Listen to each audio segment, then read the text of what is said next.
Right. This is another one I've literally just thought of in the moment, live as it happens on fucking Mikey Mentality TV. do, do, do, do, do, do. I need to have like, I need a title sequence and shit. I need to evolve, man. But first, I'll tidy my bedroom. Nah, like literally, I fucking almost totally just had a fucking like,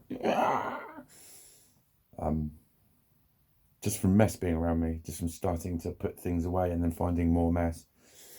And it's like literally, it's fucking one of my biggest paradoxical oppositionals. I am a walking contradiction. I fucking hate mess. I hate mess. I hate untidy places and disorganization. I hate it. I hate it. I can't make it. I can't be it. I'm like, if you ever watch Charlie Brown, I don't know his name, but there's a character on Charlie Brown, and he's got like a cloud above his head, and there's always flies buzzing around his head. And as he walks along, there's just all dirt and smell coming off of him, and just everything falls off the shelves behind him. And it's just this mess that just happens as he walks along. It's fucking hilarious. And they used to say when I was a kid that I was him, and they fucking weren't wrong. Like, I've never met a bricklayer that I've worked with that hasn't just gone, how the fuck are you so messy? Some brickies are really fucking meticulously spot on, organised, come at it with a sort of engineering whatever. And then you get the fucking hat backwards types like me, who are a bit fucking slap-de-dash. But never so skillful. I don't know who he was. I don't know who the fuck that was. But, bloody hell there. Yeah, so a bit more like that. But fucking hell, when I tried, I remember the last fucking brickie I worked with, I remember trying. I was doing cutting loads of 3/4. And I even had a little dedicated cutting zone, and I was like, right, under me muck board, had me tape, me bolster and that. And it was like, so we had to keep stopping cutting these fucking 3/4. And I made more mess than I was trying not to make a mess. I'm not even fucking about. People think I do this for a piss take. I fucking don't. And seriously, it's one of the reasons, it's one of the parts of my lateness and why I am up fucking there with shit. And it's like, I tidy this room every day, every fucking day. Every fucking day I tidy this room. And it's always fucking messy. There's always one or two bits that ain't quite put away and just don't quite look neat. I do not help by having ornaments on almost everything. I know. I tried to sort that one out with ornamental boxes, because they look pretty, but you can keep shit in them. I've got a few.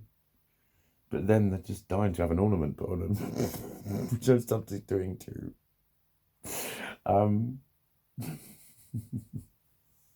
it's another flat surface, that's why. But, yeah, I have vowed to, like, every day spend 10 minutes. That's my meditation, kind of, for the morning. Spend 10 minutes in my quietness, tidying my fucking room, so that when I leave, there's floor that I can see. And there's like, I need to have my shit where I can see it. That was one thing I learned from the ADH desk. Having hooks and like the boxes to keep things in special places and shit. Yeah, but I'm like, I am living in, like, it's not a tiny room, it's a fine room. But I had a house's worth of stuff.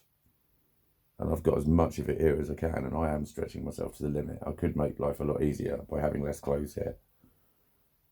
The main thing is those 2 chests of drawers, which I've bought and put in here extra to take all my clothes. And it's like, if they weren't in the way, this place would be much easier to move around in. But that's what it was. It was just stuff in my way, under my feet, shit under my feet, rubbish, all that. It didn't take fucking long at all. But it's just the speed at which this room can get fucking atrociously messy.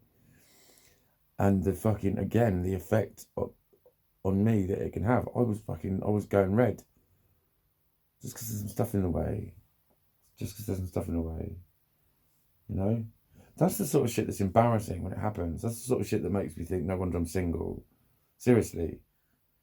Because when people see you kick off like that and you can't fucking help it, you're like, nah! You just look a fucking penis. You look like a fucking penis. Well, if I look like a penis, and penises is very fucking handsome. No. You do look like a fucking penis. You look like a fucking total dick who hasn't got his shit together. Me. So, yeah. Fucking, it is embarrassing. It's embarrassing. Just losing my shit to that level. I can't always hold that in. Oh, fucking hell, you're alright, mate? Fuck me. Alright, did you need to literally yawn that suddenly? Fucking hell. Fucking, that was the impatientest yawn I've ever had in my life. It was like, right, fucking me. Jesus, yawn.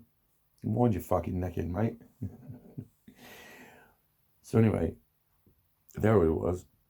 No, it is, it's fucking, but that's going to be one of my little things. If it's a ritual that I need to get into to make it a little bit tidier every day, or to at least, you know, I think I get stuck in the kind of zone of like, when I wake up, it's like, right, hang on, have I got any washing to do? I've got this to do, I've got that. And I start fucking, and then I end up leaving shit till later. And it's like, I think it's the coming home, when you come home.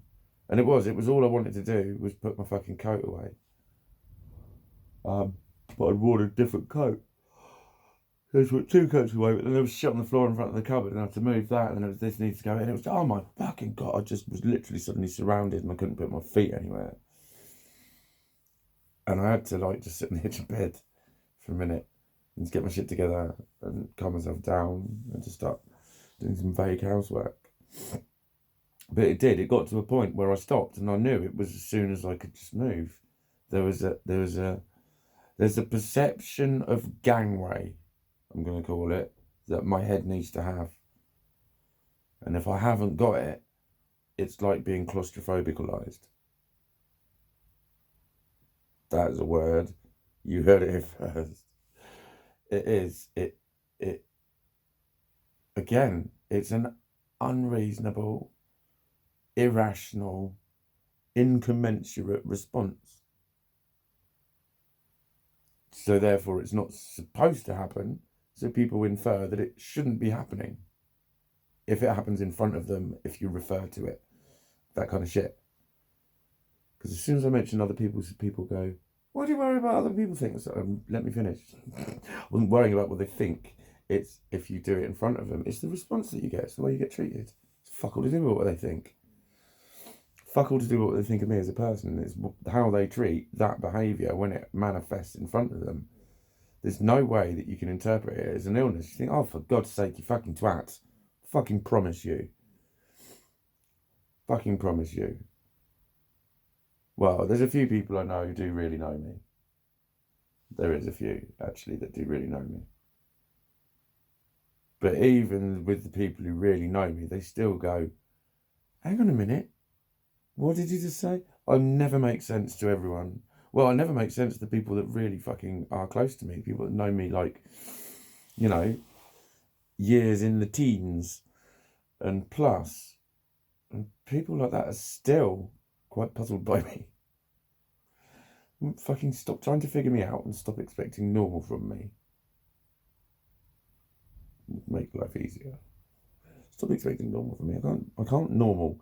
I can't person a lot of the time. So don't expect me to normal on top of that when I can't even person. But yeah, keeping my shit tidy is that's what I'm going to try and do, because it's one of those again that I've always known about it, but just literally. I also know I've had lots and lots of tidiness regimes and they've all fallen by the wayside. You've got to keep trying with this shit, haven't you? I'm looking at all the little options and all the things I can change: when I eat, when I train, how much sleep I get, you know what I mean? Who I hang out with, whether or not I pressure myself into trying to behave to be allowed in certain establishments, or whether I tell them to go and fuck their fanny ass and go where I'm loved. You know what I mean? Fucking twats. You know, no, they're not twats. It's just fucking, I don't like being treated like that. End of. There you go. Open and shut case. I don't like being treated like that. That's why I made my decision. Those two things now can't change. Because that happened. And that means that I am thinking like a narcissist. Rigid fucking thinking. Yeah. Yeah. But it's true. I'm so sorry. It's true. But yeah, just all the little ways, just that 10 minutes every morning, 10 minutes every night, something like that. Like, I've got a fair bit done. I'll do some more tonight. I'll get to a certain point tonight. And just think, right, when you wake up, do this, do. Just so that, like, it's just that everything's in its place, but then it's all got shit on top of it. Clutter, crap, things that shouldn't be there, things that do have another place somewhere. But it just makes the whole place feel out of tune. And that can't help my mental health. I can't help my mental health. It's like, I would actually exist very well in minimalistic surroundings. I remember a mate of mine, his missus was like that. Their house was like a show home. It was literally just like a couple of ornaments there, table with nothing on it. But it was spacey and I just loved it. I loved it. It was, yeah. Fucking me having a place like that. Oh my goodness. I need to find a balance between that house and this. But I really do think it will help. It's another thing I'm going to put into my regime.